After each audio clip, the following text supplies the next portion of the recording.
Rudi Dutschke. Author Selzer-McKenzie.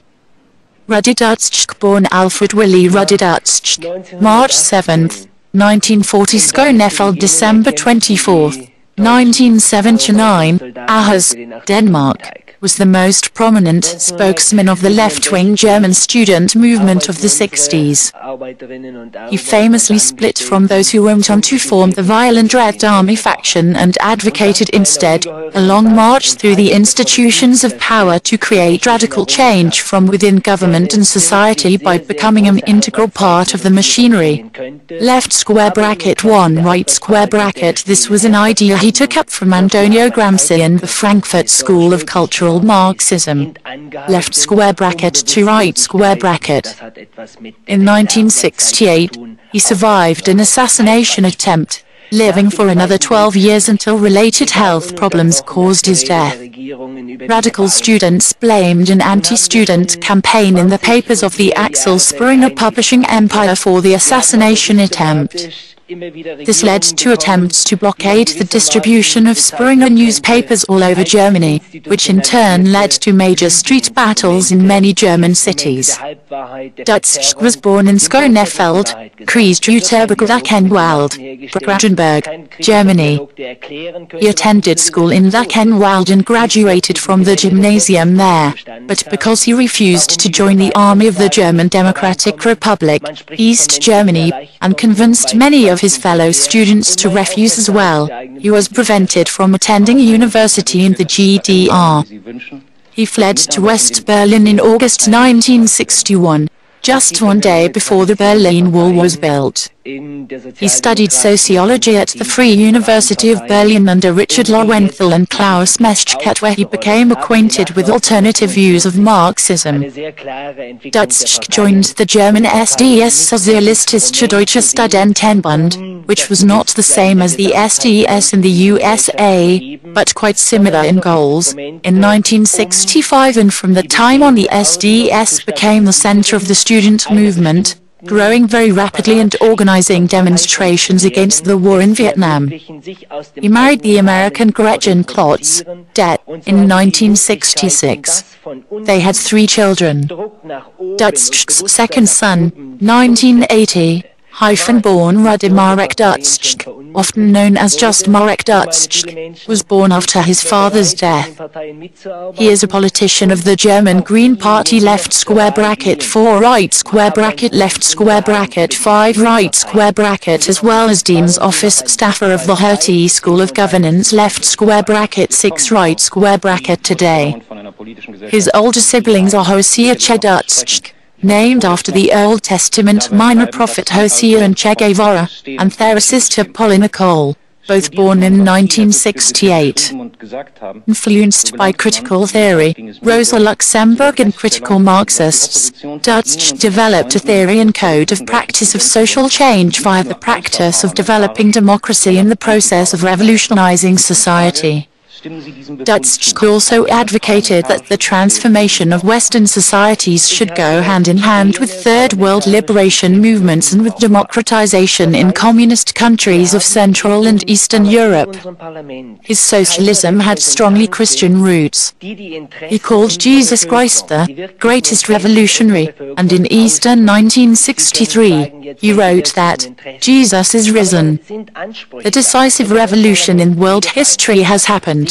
A revolution of all-conquering love. If people would fully receive this revealed love into their own existence, into the reality of the now, then the logic of insanity could no longer continue.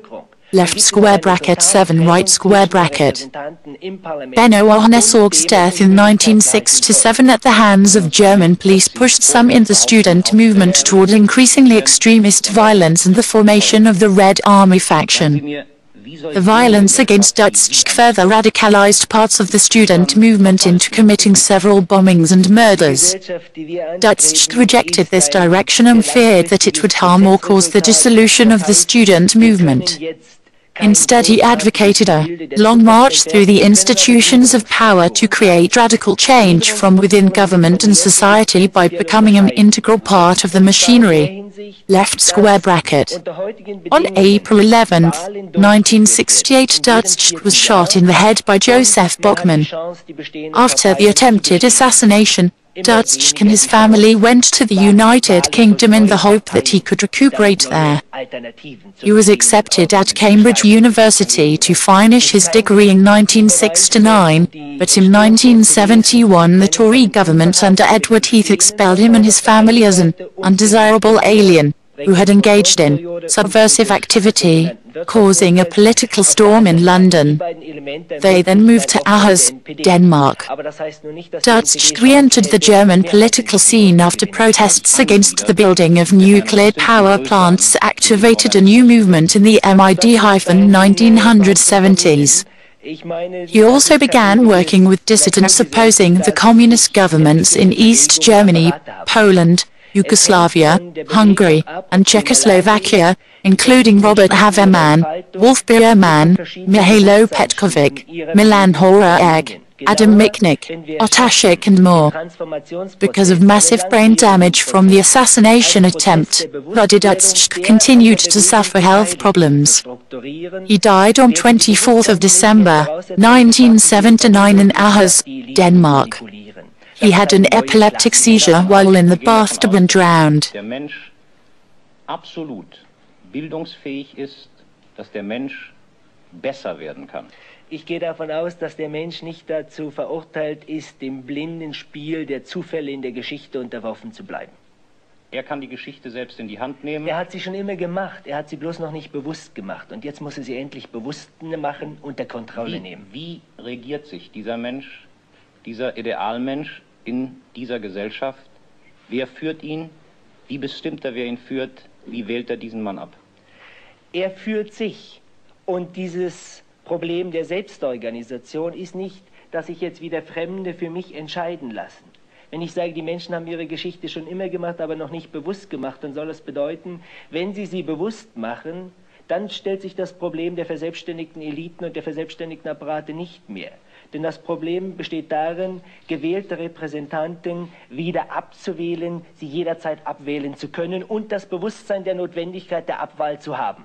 Sagen Sie mir, Herr Dutschke, welche Grundeigenschaften müssen aus den Menschen herausoperiert werden, damit sie das leisten können, was Sie von ihnen erwarten? Nicht eine einzige. Es müssen die Unterdrückten endlich frei werden können.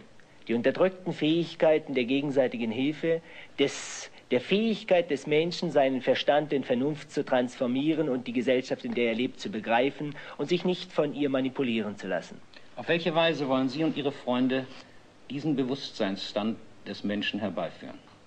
Wir haben angefangen, eine Methode zu entwickeln, die sich dadurch auszeichnet, dass wir Aufklärung über gesellschaftliche Tatbestände in der ganzen Welt und in der eigenen Gesellschaft verbinden mit Aktionen.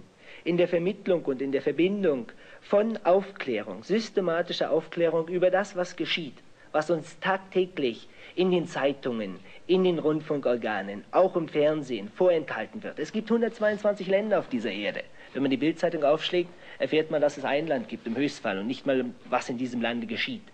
Dieses Phänomen nicht des Informationsüberflusses, sondern der systematischen Hintanhaltung der Informationen und der nicht vorhandenen Strukturierung von Informationen wollen wir aufbrechen.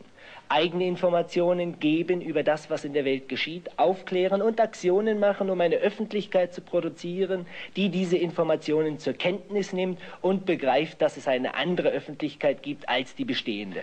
Worin unterscheidet sich Ihre revolutionär-aufklärerische Absicht, Ihr politischer Wille zur totalen Umgestaltung der Welt von früheren Revolutionsbewegungen? Wo liegt der Unterschied?